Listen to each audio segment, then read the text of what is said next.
Hola, fellow blog readers and followers of my Facebook.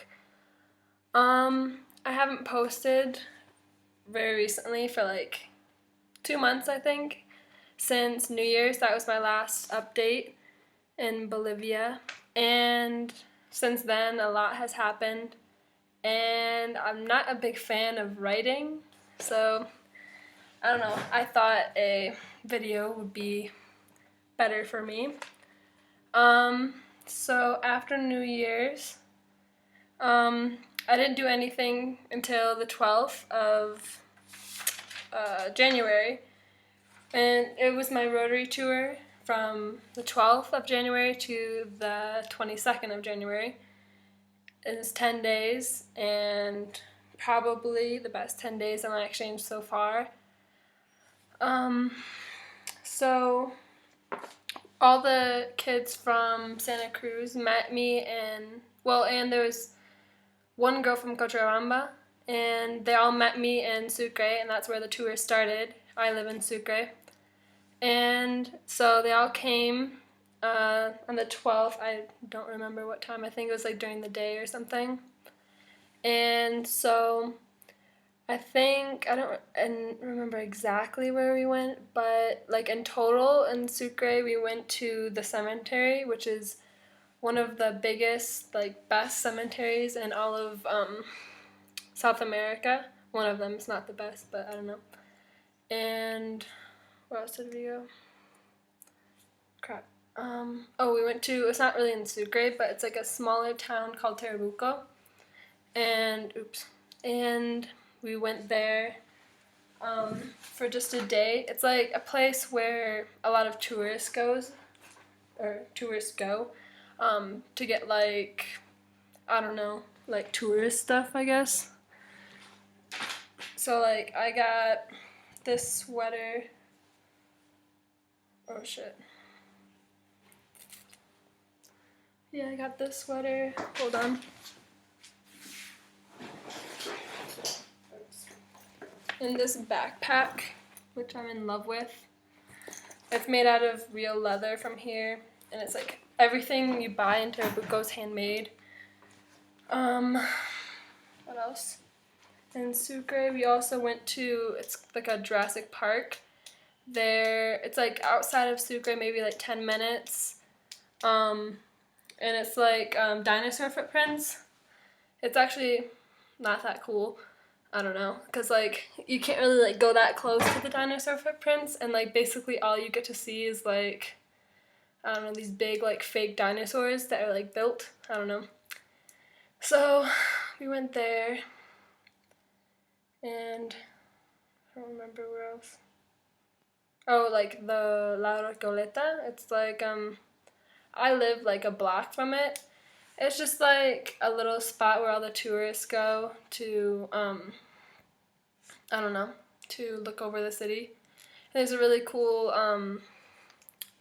like restaurant thing called the Mirador, and like the Mirador is like translates to like the looking, or I don't really know, but I understand it, but I don't know how to translate it. But yeah, went there. And then after Sucre, we went to Potosi, which is one of the highest cities in the world, and it's well known for its silver because it has a huge mountain called Cerro Rico. It's like a rich mountain because it's filled with so much gold, and it's said that they can build like a bridge out of silver from Potosi to Spain, which I don't know if that's actually true, but I don't know. And so in Potosi we went to, I think, like 2 museums. It was really boring. I didn't like them, but I mean, you gotta see them when you go there. And then we went on a mine tour. It's through the rich mountain, and we put on like all the gear, like big huge pants that like plastic, and big boots, like a jacket thing, a helmet with a little light. We had to wear a mask, so it was pretty cool just to get dressed up like that. even though none of the miners really dress like that. But I guess it's just so you don't get your clothes dirty and like you don't choke on stuff. I don't know. So we went in there, which I was not a big fan of at all because I actually found out I was claustrophobic, which I didn't really think I was before. Like I always knew I kind of had like a fear of small spaces, but like it really came out in the mines because like we went really far into the mines and we went um,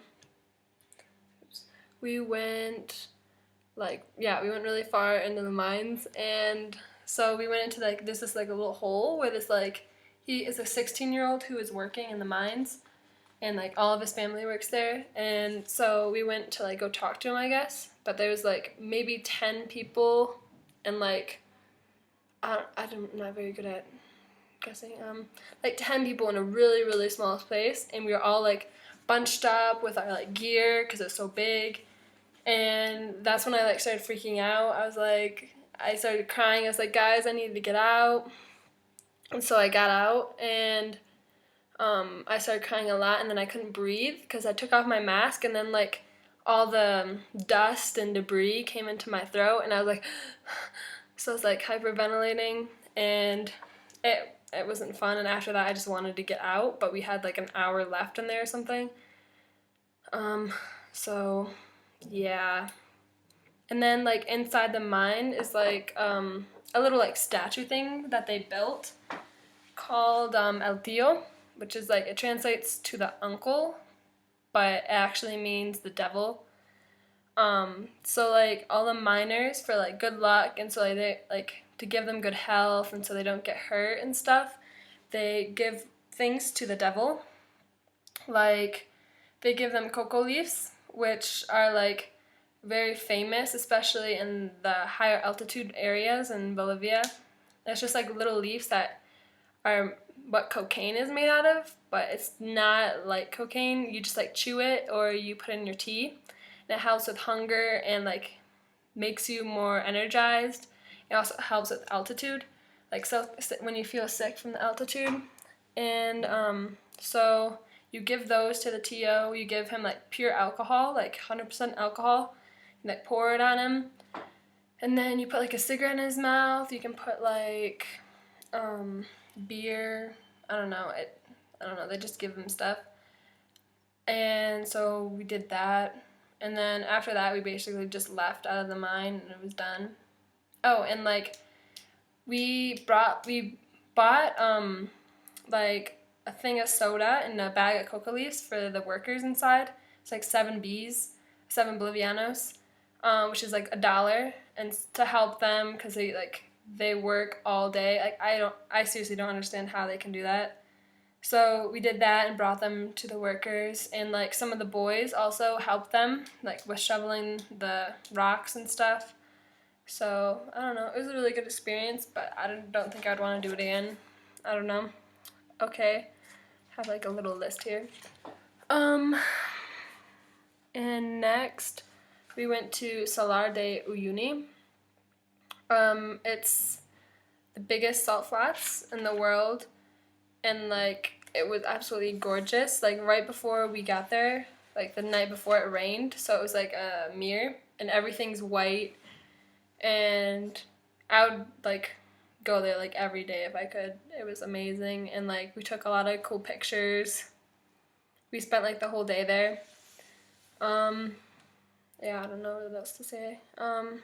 And then after we went to Lago Titicaca and Isla del Sol, Lake Titicaca and Island of the Sun.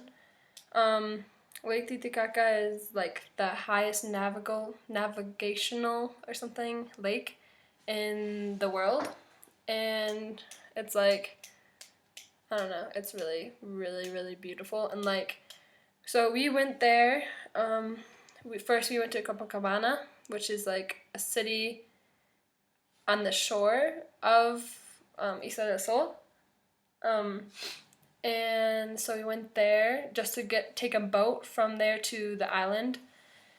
And on the island we saw like there's thousands of ancient ruins on the island, and there's no cars. It's like super like indigenous, like only indigenous people live there.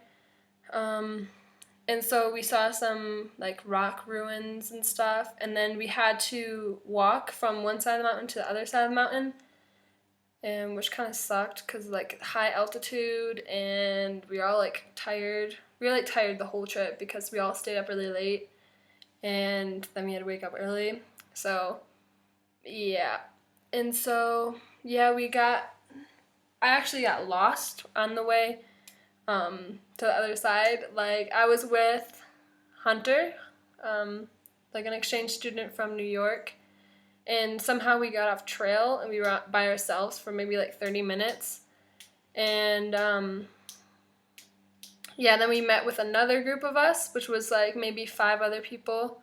Veronica, Evelyn, Addison, someone else, I think Georgia or someone. Everyone from the U.S. There's a lot of U.S. kids in Bolivia. But we met up with them, and they were also lost from like the group, like the tour guides. So we just like were lost with them for like 10 minutes, and we ended up finding them. And then we went to our hostel, which is, it was like the best hostel I've ever been to in my life. Like it overlooked, there was like a little part of the island peeking out, and then in the way back, you could see Peru. And because Lago Titicaca is like in between Peru and Bolivia. And so it was a gorgeous view. And so that night we just, we had lunch there. And then later we went down to the lake, and everyone but me and Emily swam because I'm like, I cannot swim in cold water. So I like refuse to do that. I'm sick. Been sick for like a week. But anyway, yeah, so people swam. Jedediah or Jed, he skinny dipped. Oh, he also streaked at Salar. I forgot to tell you guys that. And and then in Salar there's like a little hole, and people went in. It was like freezing. I don't know. So anyway, Lago Titicaca. And then like at night we went to go see the sundown or something. I don't know. And then the next day we just walked back to the other side of the mountain, went back to Copacabana. And then after that we went to Torija. It's another city in Bolivia, and well known for its wine. So of course we went we went wine tasting. Which I don't know, Rotary allowed it, so we drank. But it's like tasting, so it's nothing. So yeah. So yeah, we did that. What else did we do? Torija. Where's my water? Yeah, ow, my throat. And then after Tarija, we went to Cochabamba, which has the biggest statue of Jesus Christ in South America. I think the whole world, maybe. I don't really know, but it's bigger than in Rio de Janeiro. And so we went there. We actually went inside, and we're not really supposed to go inside or something. I don't know. But we went inside the El Cristo, it's called. So yeah, we did that. Yeah, what else? Oh, and after we went to El Cristo, it was so hot in Cochabamba. I don't know if it's usually like that, but it was really hot. And so we went to like a little lake thing, but you can't really swim in it because it's really dirty. But they have like activities, like you can go on like a little boat ride on like the paddle boat things, and like in those balls that you like, the clear balls that you like play in. I don't know, in the water. So yeah, we did that, and I got really sunburnt. And I was only out there for like maybe 10 minutes. I was like, oh my god, I'm so red. And so I went and like sat in the shade with Georgia and Gavin. And we had ice cream, and Yeah, so, yeah, I feel like I'm forgetting something from the trip. Like, there's a lot to tell from the trip. I don't know. Like, I don't think I could tell you guys everything, but that's basically everything. And, like, I didn't know any of the kids on the trip before I went because I'm the only exchange student in Sucre. And I met Addison, a kid who lives in Oruro, the only one. He came to Sucre a day before everyone else, so I knew him, but I didn't know anyone else. But they're all my really good friends now because we bonded through the trip.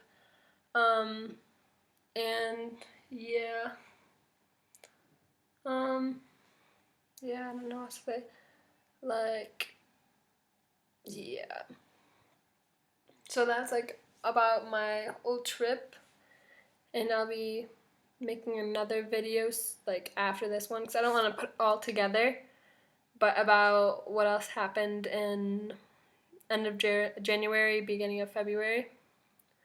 And so you guys will see that video soon because I do not want to write it all down. Um, so yeah, thank you for watching my video. Do you have any questions? Like, what else did we do? Questions about like the history, the places I went. If you want to know anything else, just comment or send me a message on Facebook if you're friends with me. Yeah, thank you for watching. Ciao.